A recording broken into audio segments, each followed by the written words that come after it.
I'd like to refer, Minister, to the Taoiseach's comment yesterday. A Taoiseach who's on a salary of over 180,000 and supports the CEO of Irish Rail, who gets over 211,000 a year, and says to this Dáil that the rail workers' demands are unaffordable. 3.75 pay rise after 10 years of pay freezes, 2 years of pay cuts, increased productivity, rising passenger numbers, and alongside all of the austerity that was imposed on all of us, including property tax, USC, etc., that an increase of 3.7% is unaffordable. I mean, where do you guys get off that it's affordable to increase CEOs' salaries, Taoiseach salaries, ministers' salaries, and it's not affordable to meet reasonable pay demands that are only keeping track with the increased cost of living? So many workers who earn between 30 and 40,000 are enemy number one for demanding a modest pay rise after a decade of these cuts and pay freezes. This state, since 2008, has cut subvention for rail by 455% from 181 million to 117 million. 8 years of cuts which were demanded by Irish Rail to plug the gap in funding, to make workers work harder and longer for less work.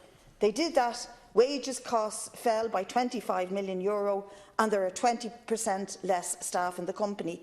On the picket lines this week, I spoke to drivers and other staff who are in fear of their lives running trains up and down this country with only 2 people on them, the driver and another. And often they meet assaults and threats.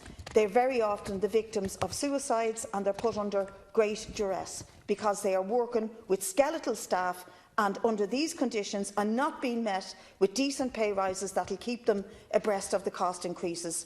Minister, what do you have to say to that?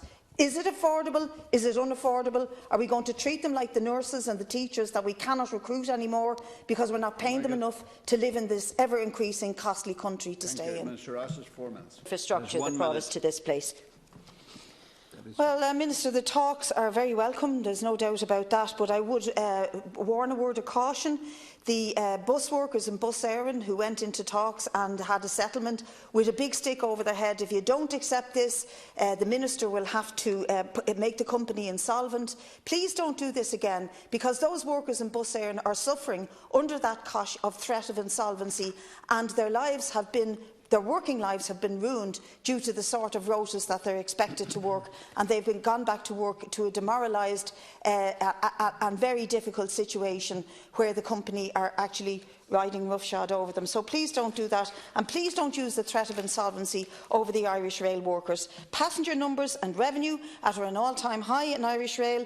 This is due to the productivity and the cuts to the workers. And when the Taoiseach says we make a choice, either improve the service or pay the workers, he's talking through his hat, because if you don't pay the workers, you will obviously disimprove the service, as we've seen from the health service itself. Now, I just want to say to you, the very last thing I want to say to you is that the CEO, who's earning, as I said earlier on, an all-time high, thinks that he can push all of the responsibility for the company's woes back on the workers.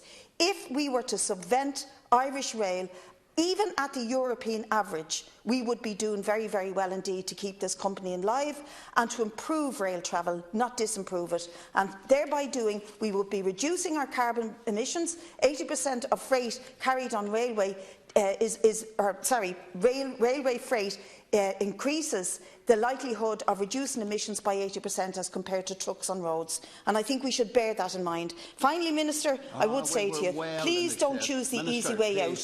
Choose to stay here and look after the industrial issues in transport rather than trying to save the world. Minister, Deputy.